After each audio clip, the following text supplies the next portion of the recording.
I sat in my car outside my parents' house, watching the winter sunset paint their Victorian home in shades of orange and gold. My heart felt heavy as I held the envelope in my hands. The last check I would ever send them. 8 years ago, I had stood in this same spot with my wife Sarah, full of hope, believing family meant something unbreakable. But one sentence at a Christmas party changed everything. Was I wrong to do this? Was I being cruel? Then I remembered what they said to my wife, and my hand tightened around the envelope. I dropped it in their mailbox, completely blank. Before I continue, let me ask you something. Where are you watching this from? What part of the world are you in?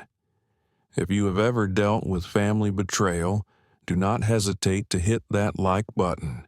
Subscribe so you do not miss stories about standing up for yourself and the people you love. Because today, I want to tell you how a blank check became the right decision I ever made. Starting from when I still believed family was everything. This is about boundaries, respect, and how sometimes even love needs limits. My name is Quentin. I am 33 years old, and I am the only son in my family. I grew up in a small town outside Philadelphia, Pennsylvania. My father, Walter, is 65 now. He used to work as an accountant before retiring in 2018. My mother, Diane, is 63. She taught elementary school and retired in 2020. Their house is a beautiful 2-story Victorian with white paint, a white picket fence, and my mother's rose garden that she tended every spring and summer. Growing up, I was what people called the golden child. I never got in trouble. I brought home straight A's. I made my parents proud at every turn. I earned a full scholarship to college and graduated with honors in software engineering. Now, I work as a senior software engineer at a major tech company in Philadelphia, making around $200,000 a year. Not bad for a kid from a small town. My relationship with my parents was close when I was younger. I was their pride and joy. Every week I called home. Every month I drove the hour and a half to visit them. We had dinners together. We laughed. It felt warm and safe. I honestly thought my family was different, not toxic like some of my friends' families. I thought we had something special. Then I met Sarah at a tech conference in 2015. She was a UX designer, 29 at the time, with Italian and Irish roots. She had long brown hair, green eyes, and the warmest smile I had ever seen. Sarah was smart, independent, funny, and had her own successful career making about $85,000 a year. I fell for her immediately. I brought Sarah home to meet my parents in the spring of 2016. We had dinner at their house. My parents were polite, but something felt off. They were not exactly warm. My mother asked questions that felt a bit sharp. Where was Sarah's family from? Did she have siblings? Was being a designer a stable career? I brushed it off. Parents worry, right? That is what I told myself. Sarah felt a little uncomfortable, but she did not say anything. She just smiled and tried her best. We got married in the fall of 2017. It was a small wedding with only 70 guests. During the ceremony, my mother kept complaining. Why did we not get married in a church? The decorations were too modern. The menu did not have any traditional family dishes. My father stayed quiet most of the time, which was unlike him. I made excuses to Sarah. Mom is just stressed. She will get used to this. Sarah believed me and tried to understand. In 2018, my father retired early because of heart problems. 2 years later, my mother retired too. Their retirement income was only about $3,200 a month for both of them. Their old Victorian house needed constant repairs. The property taxes alone were $4,500 every year. My father's medical bills kept piling up. In 2019, they finally admitted they were struggling financially. I immediately offered to pay their property taxes every year. My mother cried. My father shook my hand and thanked me. I felt honored. I felt proud that I could do this for them. I thought this was how you showed love to your parents, by taking care of them when they needed you. Over the next few years, I paid for more than just taxes. I paid $12,000 to fix their roof in 2020. I paid $8,000 to replace their heating system in 2021. Sometimes I sent extra money for groceries and bills. In total, I probably spent around $60,000 over 4 years. Sarah never complained. She understood and supported my decision. Sarah tried so hard with my parents. She bought them birthday gifts and holiday presents. She baked cookies and sent them care packages. She called to check on their health. But my mother always responded coldly. My father was polite but distant. Still, Sarah kept trying. Then the small signs started appearing. At Thanksgiving in 2021, my mother forgot to buy an extra chair. Sarah had to sit on a folding chair at the end of the table. At Easter in 2022, there was no vegetarian option for Sarah, even though my mother knew Sarah did not eat meat. At my father's birthday that same year, my mother took a family photo but did not include Sarah in it. Every time I made excuses. Mom is getting old. She forgets things. It was not on purpose.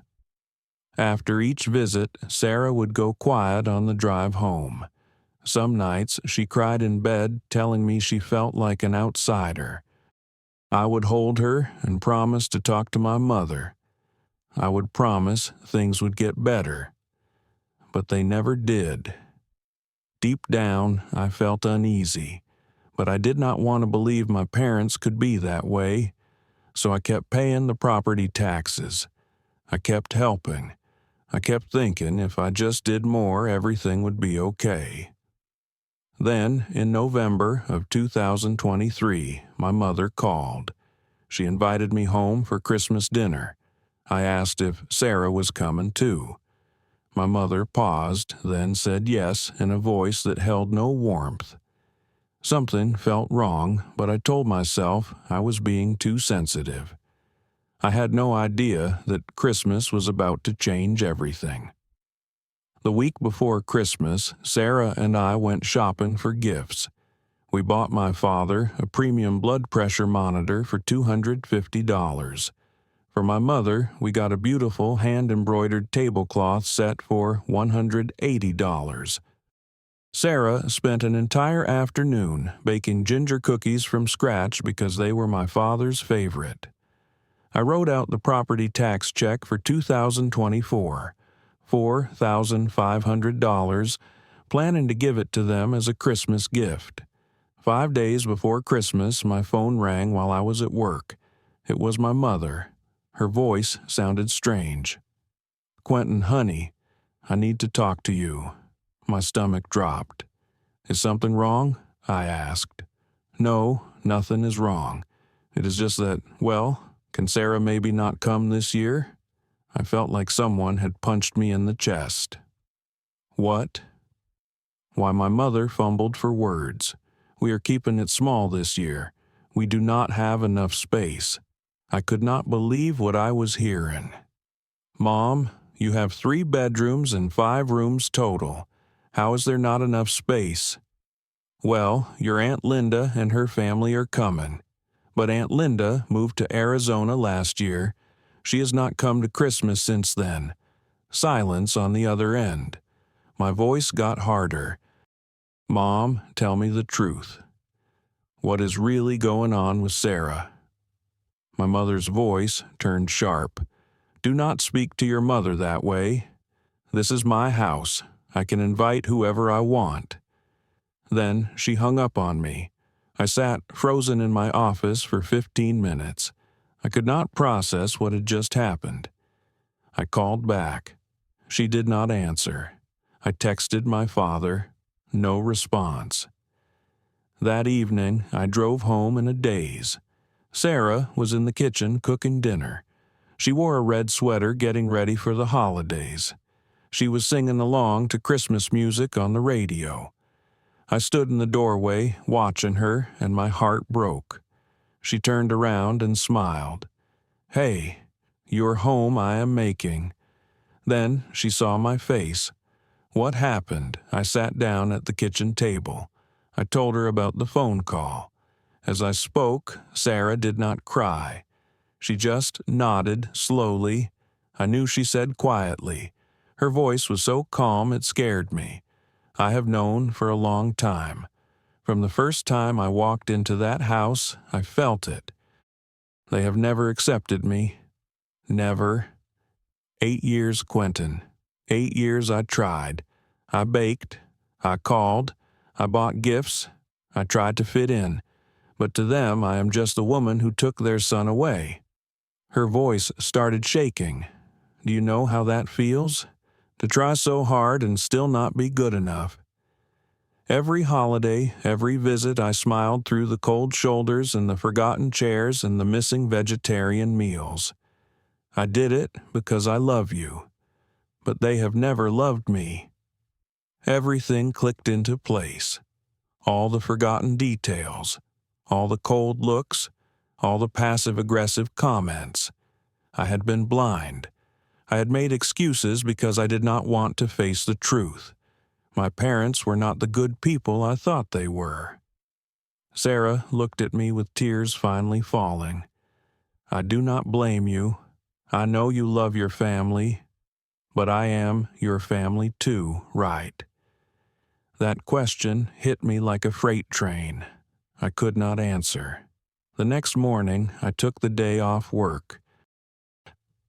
I drove an hour and a half back to my hometown without telling my parents I was coming. I parked in front of the white Victorian house. It did not feel warm anymore. It felt cold. My mother opened the door and looked shocked. "Quentin, what are you doing here? I need to talk to you." I walked inside. My father was sitting in his chair reading the newspaper. He looked up but did not smile. The air felt thick with tension. Why, I demanded. Why is Sarah not invited? My mother avoided my eyes. "You know why, Quentin. We do not have space. Stop lying. I want the real reason." My father set down his newspaper. "Quentin, do not talk to your mother like that. No, I've been quiet for 8 years. Sarah has tried everything, and you have never given her a chance." Why, my mother's face went red. "Fine. You want the truth? We do not like her." I felt the room spin. Why? What did she ever do to you? "She is not right for you," my mother shouted. "She is different. Her family is not wealthy. She is not good enough for you.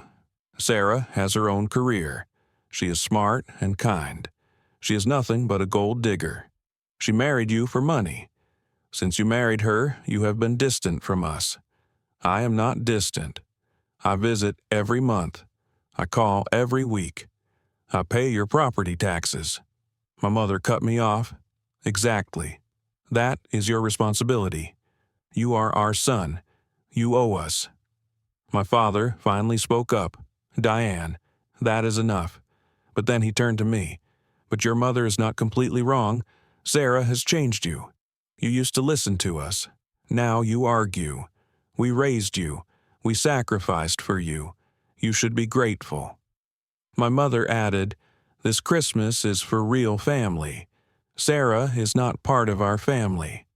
That sentence was like a slap across my face. I stood up shaking. "Sarah is my wife. She is my family. If you cannot accept her, you cannot accept me." "Are you threatening us?" my mother asked. "No, I am telling you the truth." Then I said the words that changed everything, about the property taxes. I cannot keep paying them." My mother went pale. "What? What are you talking about? $4,500 every year, $12,000 for the roof, $8,000 for the heating. I helped you because I love you, but love requires respect. You do not respect my wife. That means you do not respect me." My father stood up. "Quentin, you cannot do this. If you do not pay, we will lose the house." "That is possible," I said, "but that is your choice." My mother screamed, "You ungrateful child, we raised you and you dare."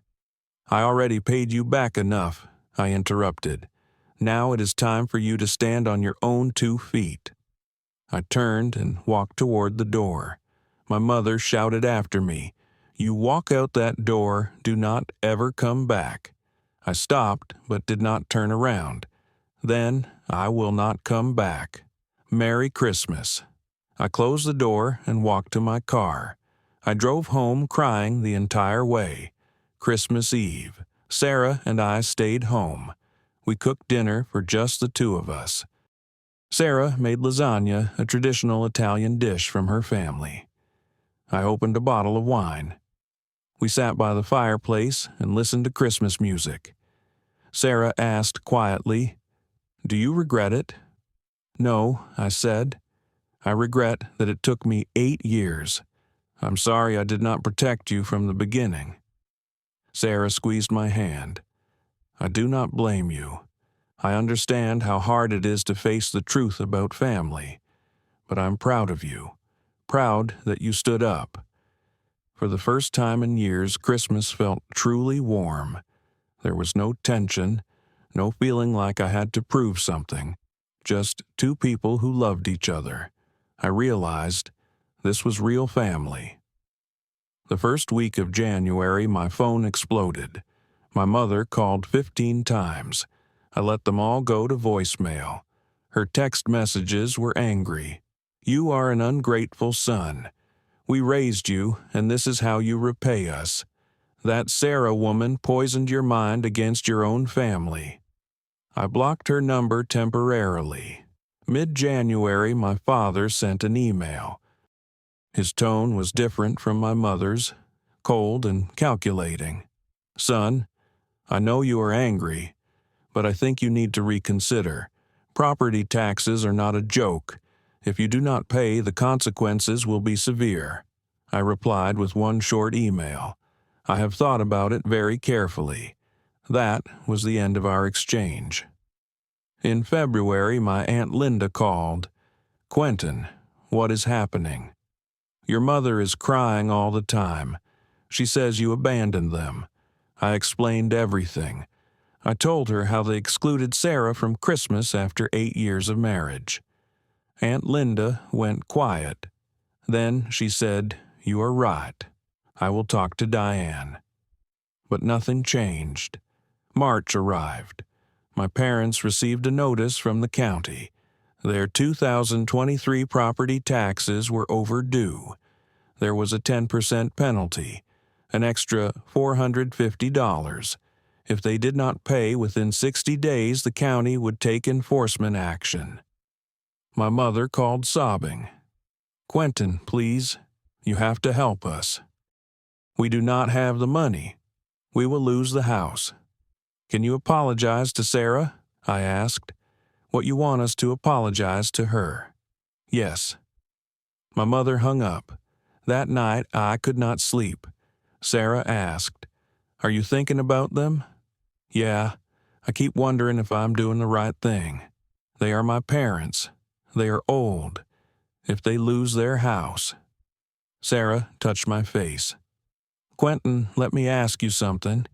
Answer honestly. If they apologized to me, really apologized, accepted me as their daughter-in-law, would you help them?" "I would," I said immediately. "Then you have your answer," Sarah said. "This is not about money. It is about respect. You are teaching them a lesson they need to learn. I decided to hold firm. I would not pay the property taxes. I would not back down, unless they change their attitude. In April, my father called. His voice was shaking. "Quentin, we need to talk. Your mother and I could lose the house. Quentin, please. I am begging you. Please help us." It was the first time I'd ever heard my father beg. My heart ached, but I asked, "Do you think you and Mom were wrong?" There was a long silence. Then he said, "I do not think we were wrong. We just wanted what was best for you. So the answer is no," I said gently. "I am sorry, Dad." I hung up. May came. The county sent a final notice. If my parents did not pay within 30 days, their house would be put up for a tax lien sale. They panicked. They tried to get a bank loan. The bank refused. They were too old with no stable income. They asked relatives for help. Nobody had enough money. Aunt Linda could only give $3,000. They needed $5,200 with the penalties. Finally, they had no choice. They took out a home equity loan using their house as collateral. The interest rate was brutal, 8.5%. They would have to pay $325 every month. This devastated their finances. They had to cut their spending dramatically. They kept their house, but now they had debt hanging over them. They had to face the consequences of their decisions. Months passed. In July, my mother sent an email. She did not call. The tone was completely different. "Quentin, I have been thinking a lot. Your father and I were wrong. We treated Sarah unfairly. We are sorry." I showed the email to Sarah. She read it and stayed quiet. "I do not know if I can believe them," she said. "They might just want you to help with money again." "I know," I said, "but I want to give them a chance. If they are sincere, I want to fix this relationship, because no matter what, they are still my parents." In August, Sarah and I drove to my parents' house. It was the first time in 8 months. My mother opened the door. She looked older, more tired. She looked at Sarah and said, "Sarah, dear, I'm so sorry." Her voice was genuine and trembling. Sarah nodded. "Thank you." We sat down for tea. My father spoke. "Quentin, your mother and I were wrong. We should not have treated Sarah the way we did. We were scared of losing you. We thought when you got married you would forget about us. But what we did pushed you away for real." My mother was crying. "I am sorry, Sarah. I was wrong.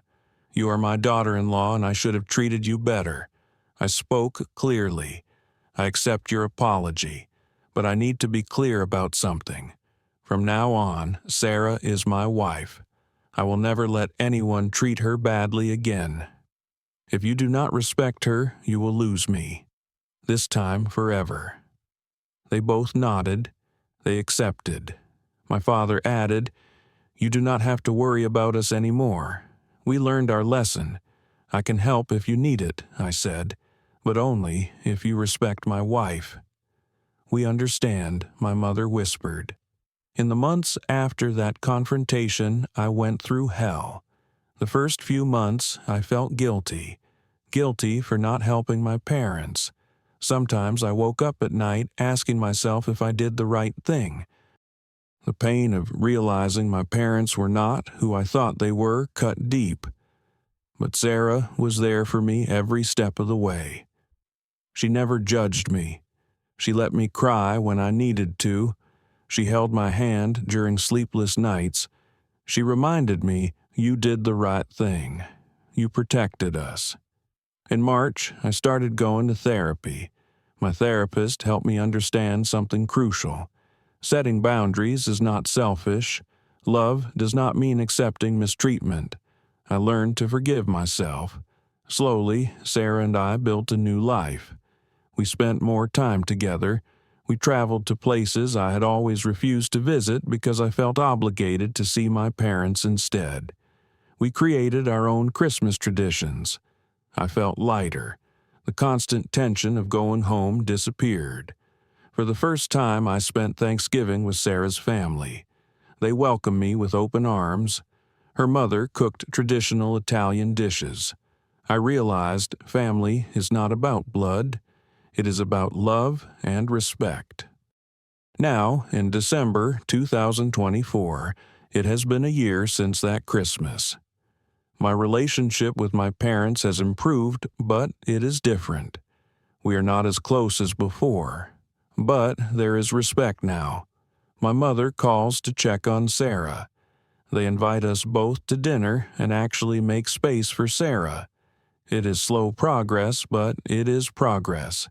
I do not pay their property taxes anymore. I made it clear.